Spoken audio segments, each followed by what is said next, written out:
其實冇人贊成我咁樣做嘅，但係上頭嗰啲行政委員好孤寒，只係想要有名譽，又唔想捐太多錢。呢一種係自衛手段。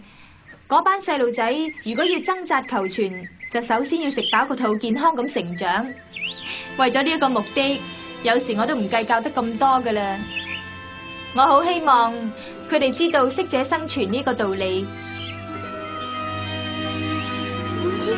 吓，好好味嘅。吓，正話你都有幫手啊？多謝晒啊！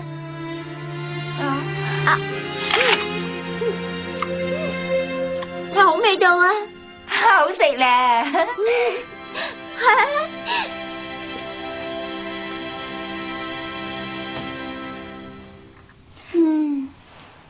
你咪咁樣啦，沙蓮啊，過咗咁耐都咁唔開心，搞到我都悶埋啊！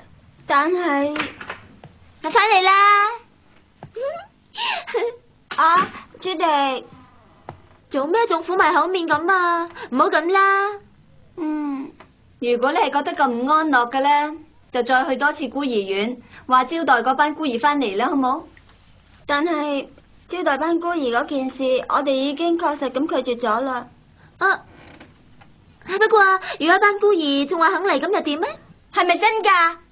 你有冇搞錯啊？乜你仲有信心招待嗰班孤兒翻嚟咩？咁啊。唉。不過呢個並唔係信心嘅問題，係我哋到底有冇誠意嘅問題啊！朱迪啊，你同唔同意啊？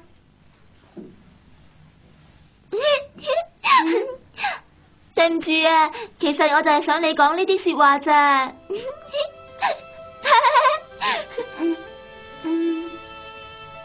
係啦，差啲唔記得添。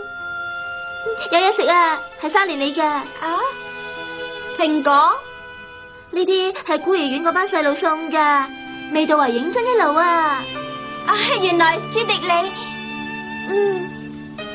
嗰班細路會喺感恩節嚟呢度，我哋準備歡迎佢哋啊！雖然我仲係冇咩信心啊，但係即管試下。係啦，咁先啱噶嘛。斯利啊，你都有份噶，嚟啊，接住啊！嘿，咪話時話啦，我唔一定要幫手噶。梗係要啦。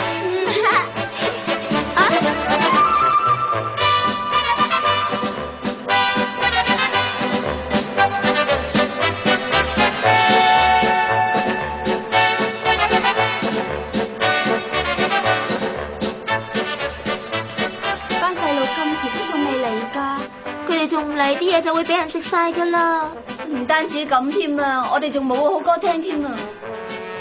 我出去睇下先。做咩咁耐都未嚟噶？朱迪啊，你估佢哋係咪真係會嚟咧？嗬？你放心啦，實會嚟嘅。哦，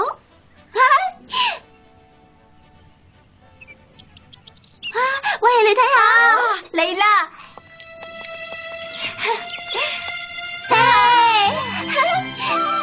就快到噶啦，鬥快啊！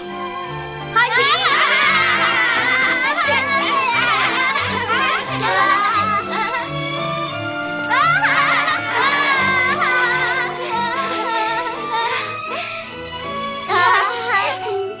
今日得到你哋盛大嘅招待，多謝晒，歡迎你哋嚟我哋宿舍啊！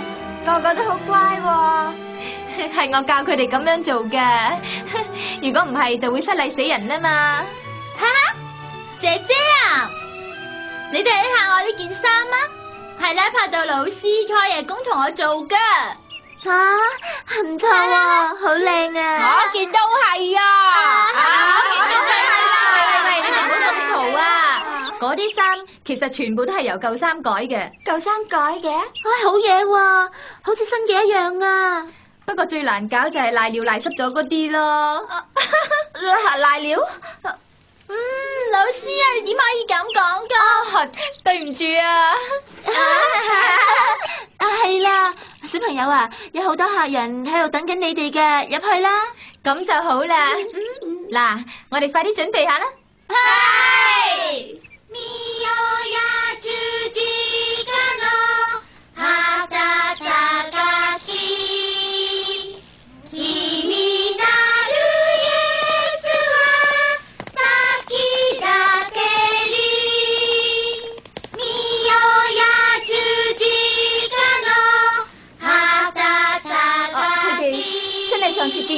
路嚟㗎。梗係啦，係啦，我哋要開始募捐㗎啦。親愛嘅長腿叔叔，感恩節係感謝一年嚟神賜俾我哋嘅收穫，而今次我亦都有豐富嘅收穫，就係明白到喺任何情況之下，我都要挺起胸膛，大步向前走。拉柏道老師為咗班孤兒，用盡一切方法去照顧佢哋。仲有啊，其實沙蓮係一個非常之有愛心嘅人，佢哋兩個都係好榜樣，所以我要學佢哋。總言之，我今次要好好咁感謝神恩，朱迪亞伯特。